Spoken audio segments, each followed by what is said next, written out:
Iran ও Israel যুদ্ধে বিশ্ববাজারে জ্বালানি তেলের দাম বাড়লেও দেশে জ্বালানি তেলের দামে কোনো প্রভাব ফেলবে না বলে জানিয়েছে অর্থ উপদেষ্টা ডক্টর সালেউদ্দিন আহমেদ।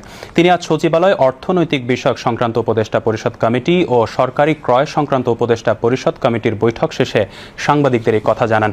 অর্থ উপদেষ্টা বলেন, আমদানির ক্ষেত্রে এখনও আগের দামেই জ্বালানি ও নিত্য প্রয়োজনীয় পণ্য আসছে, তবে যুদ্ধ পরিস্থিতি দীর্ঘায়িত হলে তখন নতুন করে প্রয়োজনীয় ব্যবস্থা নেওয়া হবে। বিস্তারিত রিপোর্টে।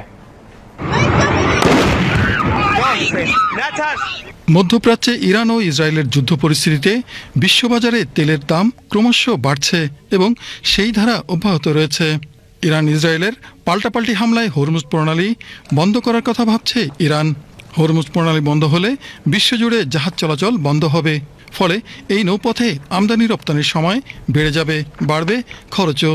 ফলে বাংলাদেশের মতো রপ্তানি নির্ভর অর্থনীতির জন্য তা হতে পারে বিপজ্জনক। মঙ্গলবার সচিবালয়ে অর্থনৈতিক বিষয়ক সংক্রান্ত উপদেষ্টা পরিষদ কমিটি ও সরকারি ক্রয় সংক্রান্ত উপদেষ্টা পরিষদ কমিটির বৈঠক শেষে ইরান ইসরায়েলের চলমান সংঘাতে দেশের জ্বালানি তেলের দামে কোনো প্রভাব পড়বে কিনা সাংবাদিকদের এমন প্রশ্নের জবাবে অর্থ উপদেষ্টা বলেন, ইরান ইসরায়েল যুদ্ধের প্রভাবে বিশ্ববাজারে জ্বালানি তেলের দাম বাড়লেও দেশে তেলের দামে কোনো প্রভাব ফেলবে না।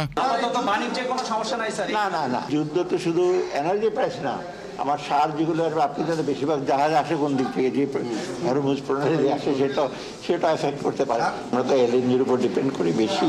আমরা অ্যাপ্রুভ করলাম এলএনজি সার আনার ব্যাপারে, তো যে প্রাইসে করেছে ওরা ইমিডিয়েটলি আজকে আমাদের ক্ষেত্রে চলে আসবে। তিনি বলেন, এই যুদ্ধ পরিস্থিতি দীর্ঘ হলে বিকল্প পথের সন্ধানে প্রয়োজনীয় ব্যবস্থা নেওয়া হবে।